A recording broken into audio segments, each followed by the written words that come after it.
We have here a small collection relating to the White Mountains in central New Hampshire, about an hour roughly north of us here from Dover. And I'll take a quick little stroll through the items so you can see this shows them sliding down Mount Washington, an activity that is no longer permitted. The workers once upon a time would come from the summit of Mount Washington. Eventually someone died, a couple people died doing that because they would hold races, and it would be who could get down the fastest. And the text in this book is at the rear. The heliographic views are here at the front. There's a great little view of Bethlehem downtown. There's the flume. There's the old man of the mountain, which has since crumbled. The stones have fallen off his face, and you can no longer see him, which is one of the great losses to the state. This 19th century album, all of these books are 19th century,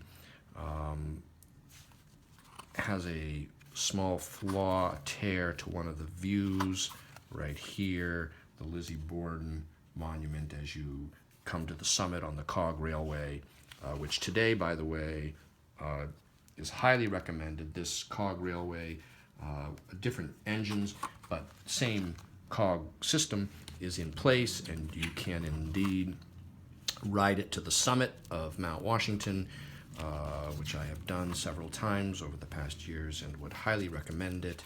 It's a great thing to do. The temperature difference between the base and the summit can often be 50, 60 degrees. Mount Washington has some of the highest recorded wind velocities on Earth. And there is an observatory on the summit that's open. It's manned year-round, but you can't visit it, of course, in the winter when the temperature on the summit gets to sometimes 70 degrees or more below zero. This is one of the famous Sweetser view books. There are many different variant editions of this book. Some of them have little stars, 1, 2, 3, or none, and they come in different sizes. In fact, here we see two variant editions, different bindings, different colors, different sizes. There was an even larger size than this. There's a whole bibliography on those. The final book is this famous book by Starr King called The White Hills. We have a superior example of it here in a green full Morocco, raised bands, gilt rules. The boards are ornamented.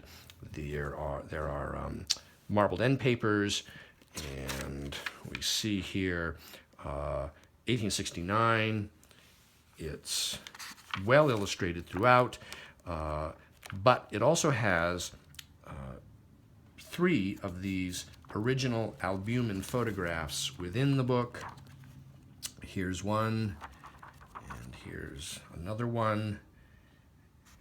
And this collection relating to Mount Washington, actually the White Mountains, is currently available on my website, briandimambro.com.